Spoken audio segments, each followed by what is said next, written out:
സൗഹൃദത്തിന്റെ ഊഷ്മളതയുമായി സമത്വത്തിന്റെ വിശാല നീതിബോധവുമായി സമന്വയത്തിന്റെ ഹൃദയസ്പർശിയായ കൂട്ടായ്മയുടെ സന്ദേശവുമായി പാലക്കാടിന്റെ മണ്ണിലേക്ക് കടന്നുവന്ന കേരളത്തിന്റെ ആദരണീയനായ ജനകീയനായ ഇന്ത്യൻ യൂണിയൻ മുസ്ലിം ലീഗിന്റെ മാത്രമല്ല ഐക്യജനാധിപത്യ മുന്നണിയുടെ കർമ്മധീരനും സ്നേഹനിധിയുമായ നായകൻ പ്രിയപ്പെട്ട PK കുഞ്ഞാലിക്കുട്ടി സാഹിബിന്റെ കേരള യാത്രക്ക് പാലക്കാടിന്റെ മണ്ണിലേക്ക് ഹാർദമായ സ്വാഗതം ഇന്ത്യൻ നാഷണൽ കോൺഗ്രസിന് വേണ്ടിയും പാലക്കാട്ടെ ജനങ്ങൾക്ക് വേണ്ടിയും ഞാൻ അർപ്പിക്കാൻ ആഗ്രഹിക്കുന്നു.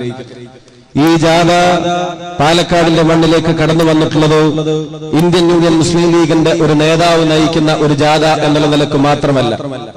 ഈ ജാഥ പാലക്കാടിന്റെ മണ്ണിലേക്ക് കടന്നു വന്നിട്ടുള്ളത് എനിക്കും നിങ്ങൾക്കും അഭിമാനത്തോടെ ഇവിടെ ബഹുമാന്യനായ ആദരണീയനായ ET സൂചിപ്പിച്ചതുപോലെ ഈ ഇന്ത്യ രാജ്യത്തെ സംസ്ഥാനങ്ങളുടെ റാങ്കിംഗ് നടക്കുമ്പോ ഒരു ഡിജിറ്റൽ സംസ്ഥാനമായി ആദ്യം ഏത് സംസ്ഥാനത്തെ തെരഞ്ഞെടുക്കണമെന്ന് കേന്ദ്ര സർക്കാർ വരെ ആലോചിച്ചപ്പോ, നരേന്ദ്രമോദിയുടെ സർക്കാർ വരെ ആലോചിച്ചപ്പോ തെരഞ്ഞെടുക്കാൻ ആദ്യം അവർക്ക് കൈപ്പൊന്തിയത് അഹമ്മദാബാദുള്ള ഗുജറാത്ത് അല്ല, ആദ്യം അവർക്ക് കൈപ്പൊന്തിയത് ഹൈദരാബാദുള്ള ആന്ധ്രയല്ല, ആദ്യം അവർക്ക് കൈപ്പൊന്തിയത് ബാംഗ്ലൂരുള്ള കർണാടകയല്ല, ആദ്യം അവർക്ക് കൈപ്പൊന്തിയത് മുംബൈയുള്ള മഹാരാഷ്ട്രയല്ല, ആദ്യം അവർക്ക് കൈപ്പൊന്തിയത് IT മിനിസ്റ്ററായി കുഞ്ഞാലിക്കുട്ടിയിരിക്കുന്ന കേരളമാണ് എന്നുള്ളത് ഈ സംസ്ഥാനത്തിന്റെ നേട്ടങ്ങളുടെ പട്ടികയിൽ ചില്ലിട്ട് സൂക്ഷിക്കാവുന്ന ഉയർന്ന തലങ്ങളിലേക്ക് ഈ സംസ്ഥാനത്തെ കൊണ്ടുചെന്നെത്തിക്കാവുന്നതാണ്.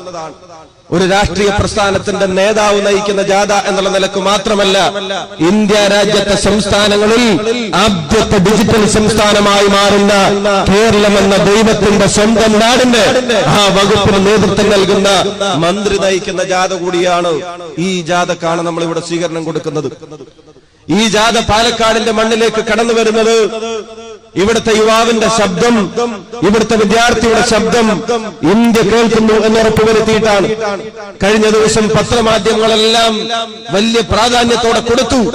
കേന്ദ്ര സർക്കാരിന്റെ സ്റ്റാർട്ടപ്പ് പോളിസിയെ സംബന്ധിച്ച് അവർ വലിയ തലക്കെട്ടുകളും വലിയ വാർത്തകളും കൊടുക്കുന്നത് കണ്ടു.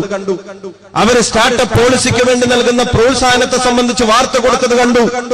മുറ്റത്തെ മുല്ലയ്ക്കും നിങ്ങൾക്ക് മണമില്ലെങ്കിലും അതിന്റെ മണമെടുക്കാൻ കഴിയുന്ന യുവജനങ്ങൾ കേരളത്തിന്റെ മണ്ണിലുണ്ടെങ്കിൽ ഞാൻ ഒരു കാര്യം പറയുന്നു, കേന്ദ്ര സർക്കാർ സ്റ്റാർട്ടപ്പ് പോളിസി ഈ 2016 നടപ്പിലാക്കാൻ ആഗ്രഹിക്കുമ്പോ സ്റ്റാർട്ടപ്പ് പോളിസി ഇന്ത്യ രാജ്യത്ത് ഏതെങ്കിലും ഒരു സംസ്ഥാനത്ത് ആദ്യമായി നടപ്പിലാക്കിയിട്ടുണ്ടെങ്കിൽ ചന്ദ്രബാബു നായിഡു അല്ല, ആദ്യമായി നടപ്പിലാക്കിയിട്ടുണ്ടെങ്കിൽ മമതാ ബാനർജി അല്ല, ആദ്യമായി നടപ്പിലാക്കിയിട്ടുണ്ടെങ്കിൽ അരവിന്ദ് കെജ്രിവാളുമല്ല, ആദ്യമായി നടപ്പിലാക്കിയത് നരേന്ദ്രമോദിയുമല്ല, ആദ്യമായി നടപ്പിലാക്കിയത് ഉമ്മൻചാണ്ടിയുടെ ഗവൺമെന്റിന്റെ നേതൃത്വത്തിൽ പ്രിയപ്പെട്ട കുഞ്ഞാലിക്കുട്ടി സാഹിബാണ് എന്നുള്ളത് അഭിമാനത്തോടെ കേരളത്തിലെ യുവാക്കൾ പറയുന്ന ഒന്നാണ്.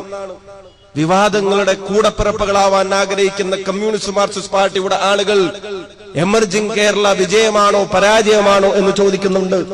ഏറ്റവും വലിയ പരാജയത്തിന്റെയും വിജയത്തിന്റെയും കണക്കുകൾ അവർ കൂട്ടുമ്പോ ഞങ്ങൾ പറയുന്നു എമർജിംഗ് കേരള വിജയമാണ് എന്നുള്ളതിന് ഒരൊറ്റ ഉദാഹരണം ഞാൻ പറയാം. ഒരു സംരംഭകനാവാൻ ആഗ്രഹിക്കുന്ന ഒരു വിദ്യാർത്ഥിക്ക് 25% അറ്റൻഡൻസും 4% ഗ്രേസ് മാർക്കും കൊടുക്കാൻ ലോകത്തിലൊരു സർക്കാർ ആദ്യം തീരുമാനിച്ചിട്ടുണ്ടെങ്കിൽ അത് കേരളം ഭരിക്കുന്ന UDFന്റെ സർക്കാരായിരുന്നു. ആ പ്രഖ്യാപനം നടന്നത് എമർജിംഗ് കേരളയിലായിരുന്നു. സുതാര്യതയെ സംബന്ധിച്ചും അഴിമതിയെ സംബന്ധിച്ചും വാതോരാതെ പ്രസംഗം നടത്തുന്നുണ്ട് കമ്മ്യൂണിസ്റ്റ് മാർക്സിസ്റ്റ് പാർട്ടിയുടെ നേതാക്കന്മാർ. ഇപ്പൊ അഴിമതിക്കെതിരായ ജാഥ നയിക്കുന്നത്, ഞാൻ പറയുമ്പോൾ നിങ്ങൾ ചിരിക്കരുത്, അഴിമതിക്കെതിരായ ജാഥ നയിക്കുന്നത് പിണറായി വിജയനാണ് എന്നുള്ളത് നിങ്ങൾക്ക് എല്ലാവർക്കും അറിയാം. ഐക്യ കേരളം രൂപം